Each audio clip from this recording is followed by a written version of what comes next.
when Israeli fighter jets struck in a residential section of Doha, Qatar on September 9th, killing, among others, 5 Hamas figures in a mission aimed at leaders of the terror group who escaped. Dozens of Arab and Islamic heads of state convened in the same city to condemn the attack as an unprecedented violation of international law. When this happened, we were faced with a new national security reality in the Gulf as a whole. Dr. Majed Mohammed al-Ansari is a senior advisor to the Qatari Prime Minister and also the spokesman for the Qatari Foreign Ministry. What does it mean when one party in a negotiation decides to bomb the delegation of the other party when the United States has a proposal on their table and they're discussing it? Israeli officials claim the Doha strike targeted Hamas leaders with blood on their hands and was launched in response to a savage shooting attack the day before that killed 6 Israelis at a bus stop, and for which Hamas claimed responsibility.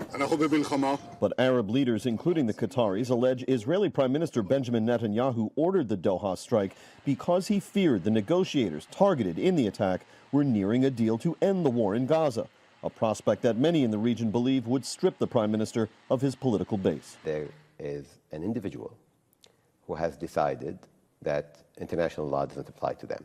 The statements coming in from the administration of Prime Minister Netanyahu are not only not remorseful about the attack that cost the life of the 22-year-old Qatari corporal and injured a number of Qatari officers, they are actually boasting about it and saying that they might do it again. Will there be any kind of retaliation towards Israel? We will use all the partnerships that we have, including the partnership that we have with the United States and the Trump administration, to make sure that Netanyahu is held accountable. But we will not be warmongers, and we will not be dragged by bullying and thuggish behavior in the region to abandoning our peaceful position. Could not the Israeli action be compared to the action that the United States took in Pakistan to bring justice to Osama bin Laden? Was there an active mediation between al-Qaeda and the United States at the time?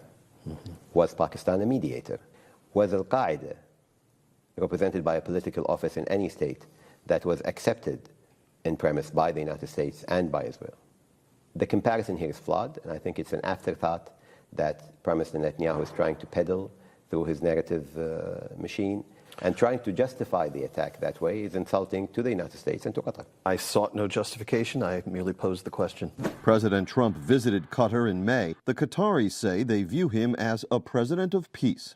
How would you characterize the difference in American leadership in this region under President Biden and now under President Trump? We've worked with consecutive administrations, Republican, Democrat, Presidents Bush, Obama, Trump 1, President Biden, and now Trump 2.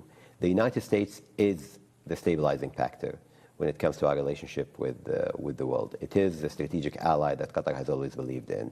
Only the press of time enables me to allow that very diplomatic answer to stand unchallenged. Thank you very much, Dr. Majed. It was a great honor to meet with you and to speak with you. Thank you, James. It's a great pleasure. Information. Truth is freedom. Is Newsmax. It's real news for real people.